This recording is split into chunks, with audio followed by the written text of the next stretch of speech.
E aí, galerinha, bom dia. Estamos mais uma vez aqui. Nossa aula de artes, hoje com a revisão do capítulo 6 para a nossa bimestral. Vocês podem acompanhar aí no livro de vocês na página 94, tá? Vamos falar um pouquinho aí sobre música, né? E a gente começa falando aí sobre o cinema mudo, tá? Que são aqueles filmes que não são acompanhados por sons, né?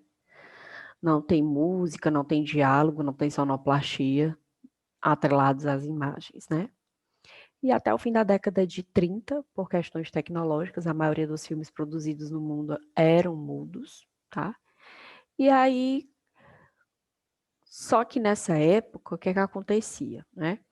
Muitas vezes pianistas e orquestras completas acompanhavam as exibições aí, né, dos filmes, executando músicas para sonorizá-los, certo?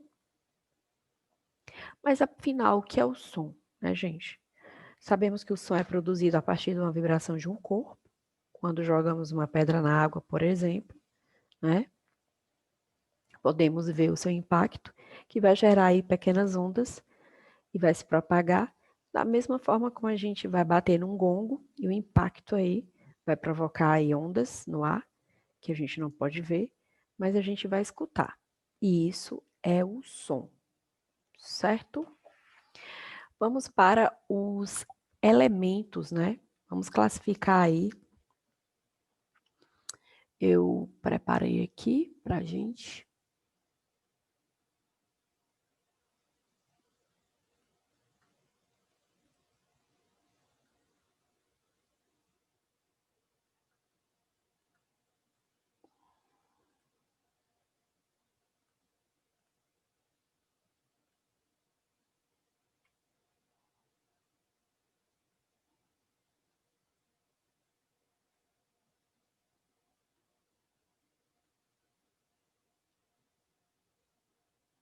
Nós temos aí os parâmetros do som, vocês podem acompanhar aí na página 95, que é a altura, intensidade, a duração e o timbre, né?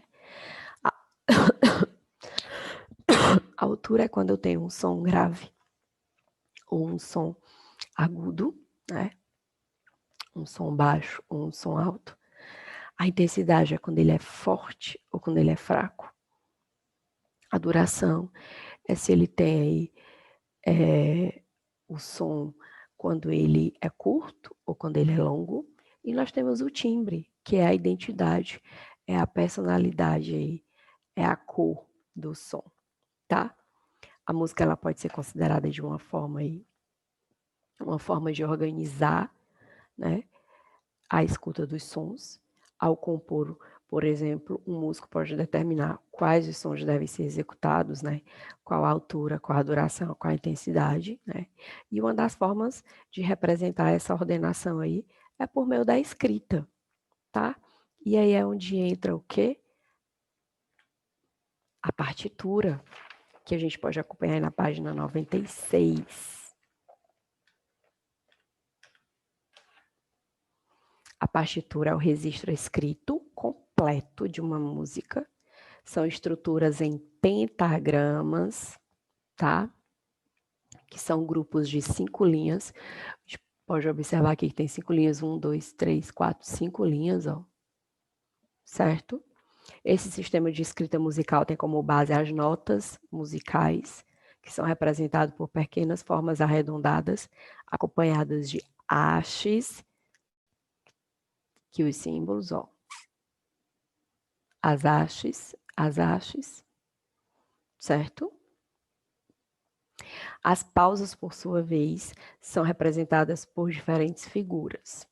Como vocês podem observar, estamos vendo as diferentes figuras. Logo no início de uma partitura, temos a clave, certo? Um símbolo que vai indicar o nome e a altura das notas, certo? E as mais comuns são a de sol e a de fá. A de sol e a de fá. Ok? Na página 98, nós temos a história aí do Villa-Lobos, né, do Heitor, instrumentista, compositor, maestro, nasceu no Rio de Janeiro, começou a sua carreira tocando choro aos 19 anos, e já fazia aí as suas primeiras composições, tá? E, na verdade, ele era descrito como a figura criativa mais significativa do século XX na música clássica brasileira, se tornando aí o compositor sul-americano mais conhecido de todos os tempos. Ele começou aí a incorporar suas criações com elementos inusitados, como o canto dos pássaros, as canções indígenas e as melodias folclóricas brasileiras. Na página 106, nós temos as escalas musicais, tá? Uma escala musical pode ser definida como um grupo de notas musicais que deveriam, em parte ou no todo, do material escrito de uma composição musical, certo? 2, uma sequência ordenada de tons pela frequência vibratória de sons, que consiste na manutenção de determinados intervalos entre as suas notas, certo? Nós temos aí Dó, Ré, Mi, Fá, Sol, Lá, Si, né? Nós temos aí as notas musicais, né? Um dos elementos mais marcantes é a melodia, que é a parte da música sem a letra, tá certo? E para criar a melodia, a gente usa as escalas, que na maior parte das músicas que a gente escuta na rádio e na TV são compostas pela escala maior, tom mais alto, tá certo? Que transmite aí, é agradável aos ouvidos e aí transmite também felicidade, né? Muitas vezes a melodia de uma música é criada de acordo com a letra, a parte cantada com as palavras, né? Ok?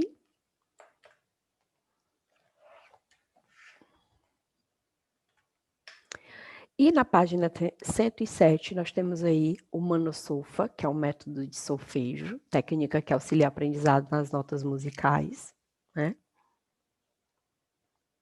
Os gestos são feitos frente ao corpo, movimento vertical, tá? Subindo e descendo. Lembrando que o movimento com a mão geralmente começa de baixo para cima, certo?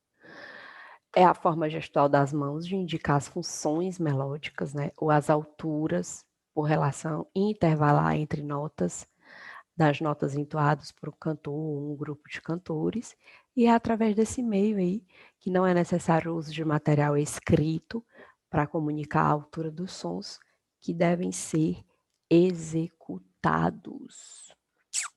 Ok, galerinha? Então é isso daí, tá? Leiam a prova com calma, deem uma olhadinha no livro de vocês, tá certo? Boa sorte, boa prova e fiquem com Deus e até a próxima.